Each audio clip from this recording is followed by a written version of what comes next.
is an advisor to the Heartland Institute. He's been a frequent guest speaker on TV and radio with Hannity, Dennis Miller, Fox Business, as well as many radio shows, over 400 interviews. He has 4 books on the market, including his latest book, Green Breakdown, The Coming Renewable Energy Failure. He actually sold over 100,000 copies, or that many books are now in print for all of you to buy. His articles can be found in publications such as the Wall Street Journal, Breitbart, Washington Examiner, WorldNet Daily, and many more. So today, we've asked Steve to come and present the AI-driven data center boom, covering the impact of artificial intelligence of the United States power grid, data center build-out, energy, public policy, and in future trends. Please welcome our friend, Steve Goreham.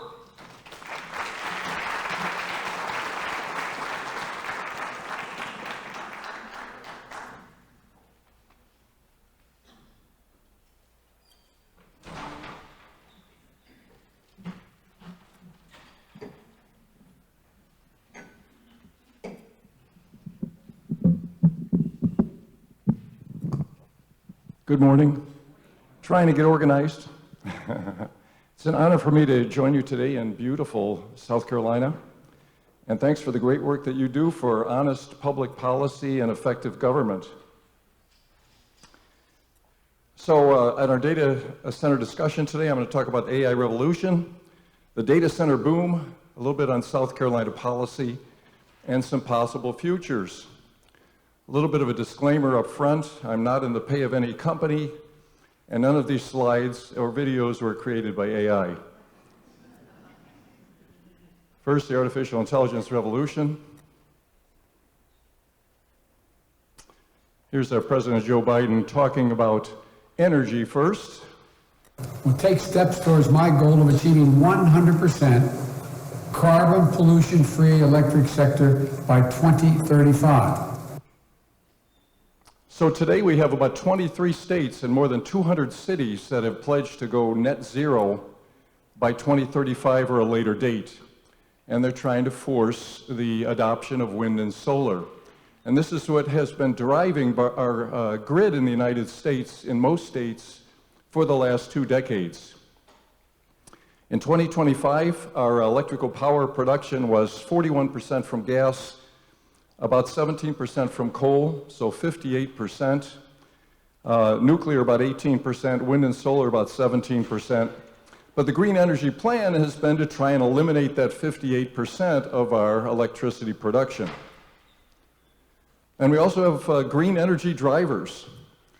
We have 22 states that have adopted zero emissions vehicle mandates, trying to force everyone to use electric vehicles and force all sales to be electric vehicles away from gasoline cars. 7 states have mandated home electric appliances in new construction, and cities and counties in those states have banned the use of propane or natural gas. And then we've had federal efforts to try and create a green hydrogen industry and produce literally billions of kilograms of hydrogen. And so for about the last 2 decades, the electricity demand in the United States has been basically flat, about 4.2 million gigawatt hours. And during that time, we've closed more than 200 coal-fired power plants. But now we have this tremendous ramp in demand. In just 3 years, artificial intelligence is now driving the US power grid. Back in November 2022, OpenAI released ChatGPT with what they called their AI chatbot, which was able to handle the complexities of human communication. And now we have generative AI that is doing videos and images and solving problems and all sorts of other things. NVIDIA became the most valuable company in the world, now worth about $4.5 trillion, and NVIDIA makes the graphics processing cards, which are going into servers, which allow AI problems to be solved. And now we have the big tech companies, so-called hyperscalers, Amazon, Microsoft, Google, and Meta. Last year, they spent $380 billion on data centers, mostly in the US and then across the world. Now, that's a huge number. The gross domestic product of 140 nations on Earth is less than that number out of the 190 nations. So let me talk a little bit about this data center boom. And here's maybe a typical question. Usually I offer questions, but this one's pretty obvious. Why did Amazon buy a data center next to a nuclear plant? It's to power artificial intelligence. Back at the start of 2024, we had about 2,700 data centers in the United States, and they mostly ran the internet and they did cloud storage. Now, just 2 years later, we have more than 4,000 data centers in the United States. In South Carolina, you have somewhere between 35 and 43, I think, depending on whose count you're using. And so in addition to that, data centers are being upgraded to do artificial intelligence, a huge demand driver. When you upgrade a data center servers that were just doing internet and cloud storage to run AI with NVIDIA graphics processing units, you use 6 to 10 times as much electricity as you did with the old data center. And so at the start of 2024, the US, about 4% of US electricity was going to data centers. Now it's estimated that it's going to be something like 20% by 2035, just a massive increase. And the grid operators were surprised. This is a quote from Jason Shaw, chairman of the Georgia Public Service Commission. When you look at the numbers, it is staggering. It makes you scratch your head and wonder how we ended up in this situation. How are the projections that far off? This has created a challenge like we have never seen before. Texas had record grid demand of 85 gigawatts in 2023. It's projected they're going to need 120 gigawatts within 150 gigawatts within 5 years. Texas Lieutenant Governor Dan Patrick, we want data centers, but it can't be the wild, wild west of data centers and crypto miners crashing our grid and turning the lights off. And so the net zero revolution is not going to happen. The environmental organizations want to retire 58% of our power. At the same time, they want us to shift to electric vehicles, shift to electric appliances, produce green hydrogen. But much bigger than all of that is the electricity needed for artificial intelligence. Instead, we're going to have a massive build of power plants for the surging demand. And the shutdown of coal and gas and some nuclear has already halted. Energy Secretary Chris Wright has said that over 100 gigawatts will be needed, and he's really being conservative. A lot of people are talking about 200 or 250 new gigawatts of power. Nuclear plants are extending or restarting. Diablo Canyon in California was going to close in 2025. It's being extended to 2030. The Palisades nuclear plant in western Michigan is being restarted. The 3 Mile Island number 1 plant, this isn't the one that had the accident, but the other plant is restarting in Pennsylvania. Coal-fired plants are extending operations. 2 Utah plants extending, 2 Wyoming plants. These plants were scheduled to close about 2030. They're being extended for many more years. 2 plants in West Virginia, plants in Tennessee and Maryland and around the country. But the big winner is going to be natural gas. Natural gas plants can be built in under 3 years. They are the lowest cost, reliable power. And so now we have more than 200 natural gas plants that are in planning or under construction around the country. Now, a bunch of people are still saying, well, can't we power these data centers with wind and solar? And I'll give you a little bit of a comparison here. Larry Fink, who is the CEO of the biggest asset company in the world, BlackRock, more than $10 trillion under his management. In 2020 or 2021, he urged everybody to go to net zero. He was going to take the assets of all those companies and try and promote wind and solar and net zero. But just a couple years ago, he said, quote, you can't rely solely on intermittent sources like wind and solar. You need dispatchable power because these data centers simply cannot turn on and off.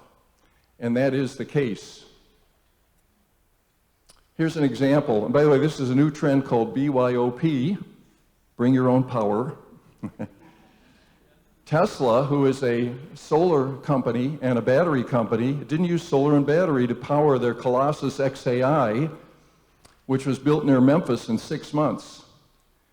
They actually went out and got, well, first they put in 200,000 NVIDIA graphics processing units, and they got 35 on-site gas turbines. And these weren't typical turbines, they were turbines that were used for disasters that were moved to sites to provide backup electricity. They didn't have the permits to do this. They were sued by many companies. They didn't have the environmental permits. I think they're getting them now, and they're also ordering some new generators from a company in South Korea.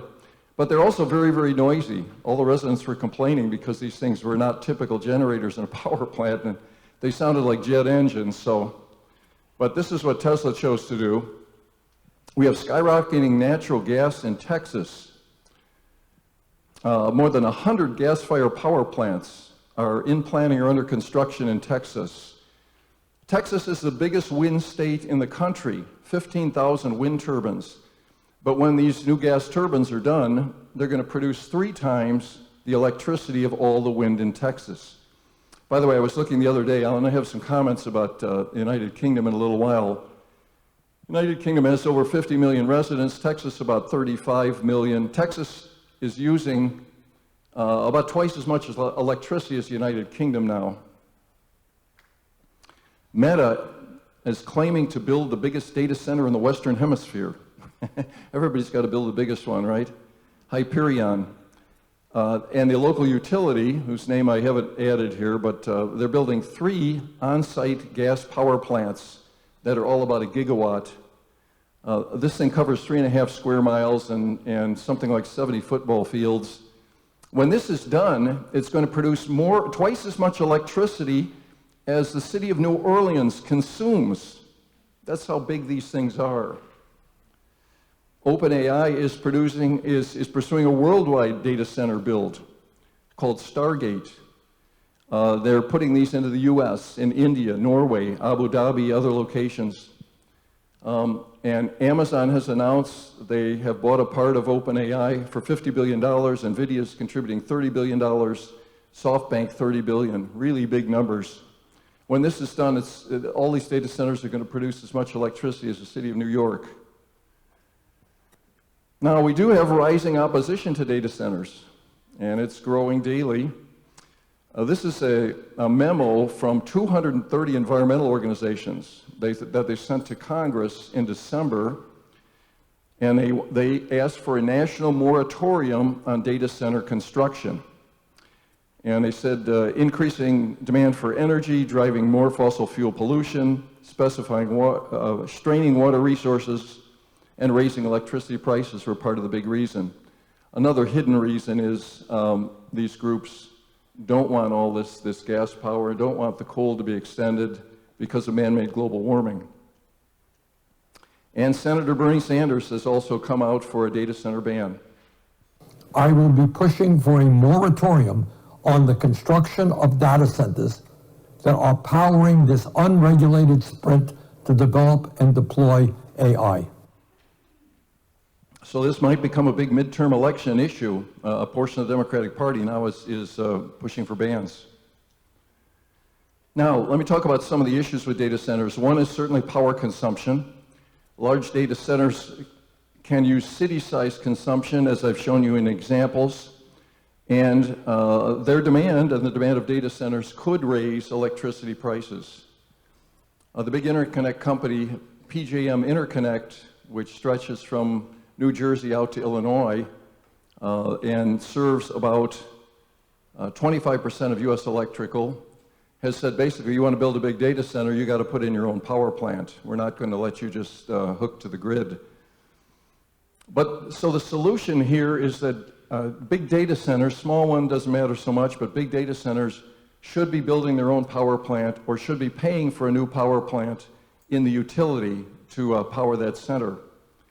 This is an interesting image here. Another example of what's going on. This is Homer City. I think it's a little bit east of Pittsburgh in Pennsylvania. That's an old coal plant that they're exploding and tearing down. They're going to put the biggest gas-fired power plant in the nation on that site, more than 3 gigawatts. Although there's one, they're talking about it in Ohio with Japanese money that Trump has hooked up with. It's supposed to be 9 gigawatts, so they're very, very big systems here. Water's another issue, although there's a lot of misconception in the media about this. Data centers, now, the data centers have to be cooled. You have all these servers that are producing, they're using all this electricity and they're generating heat and they have to be cooled. I was in a small data center near Houston just a week ago or so. That little one only uses air cooling, no water at all. But some of these are using pumping in water and using evaporative cooling, where the water evaporates and that cools the system. Those can use large amounts of water. And the articles you see are complaining about those. But there are many other techniques. Many data centers, big ones, are recycling their water. And so they need an initial water infusion, but after that, they don't use very much. We also have new systems that are non-conducting fluids are used. They're not using water at all. They're using other fluids to cool, and they can run these right over boards and not short out the boards for these servers.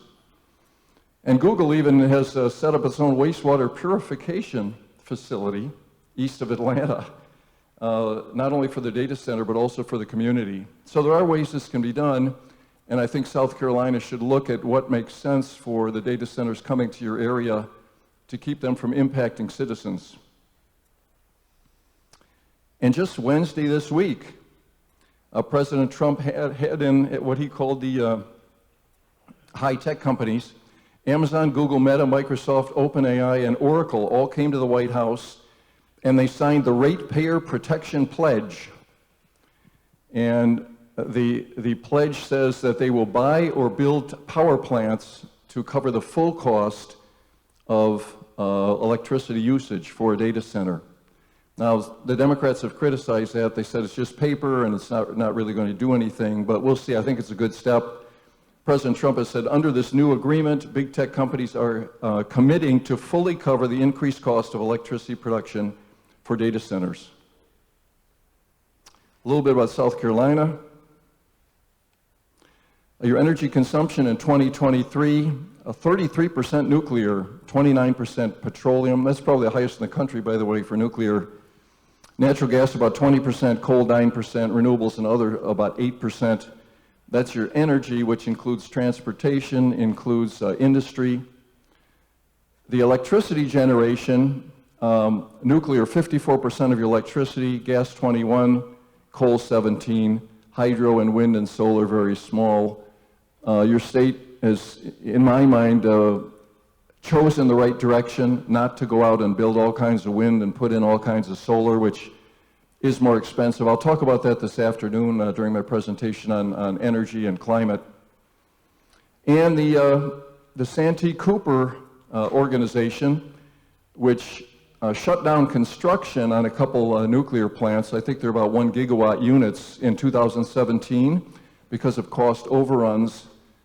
Some private parties, Brookfield Asset Management and Westinghouse, have now come in and said, we will build this and we will pay for it and run it as a business, because I think they see the opportunity to generate more electricity. So this is a good news story here. We'll see how this goes. So South Carolina data centers, you have a favored state because your electricity rates are low and because you're also connected to a fiber optic infrastructure on the East Coast. Google, Meta, Microsoft, and a company called DC Blocks are building new centers, and I probably missed one or two. I understand you have, I think there was just a moratorium this week that came out stopping construction. Maybe I'm incorrect in South Carolina, but I know you have 3 bills in the Senate that are looking to put restrictions on data centers. So I would urge you not to ban them, but get your legislature to put in the proper requirements in terms of building their own power and conserving water and those sorts of things, and allow those firms to move forward. By the way, it's up to local communities too. I don't think I want a data center right next to my house. I wouldn't want a big warehouse either. By the way, one thing that's very foolish in the media is this talk about data centers being polluting. That's really not correct. When you have a gas power supply or turbines, you put off water vapor and carbon dioxide, and those shouldn't be even considered pollutants. A big warehouse pollutes just as much as a data center with all the trucks going in, probably more. So pollution really isn't an issue, or shouldn't be discussed as an issue. Okay, possible AI futures. I love that quote from the old Yankee catcher Yogi Berra. It's tough to make predictions, especially about the future, but I'll put in a few anyway. So this is a look at 2025 electricity prices. Just came out from the Department of Energy a week ago. South Carolina, the national average is 17.3 cents per kilowatt hour. National average went up a little more than 5% in the last year, a little bit more than inflation, but not a huge ramp. South Carolina actually pretty good, about 15 cents per kilowatt hour, and these are residential rates. It's a little different for the total aggregate. But you notice that Green California at 32 cents a kilowatt hour, and a lot of the New England places are, because of the policies they're pursuing, have very, very high electricity. And it's said that we're in an AI race against China. Here's President Trump with a brief clip.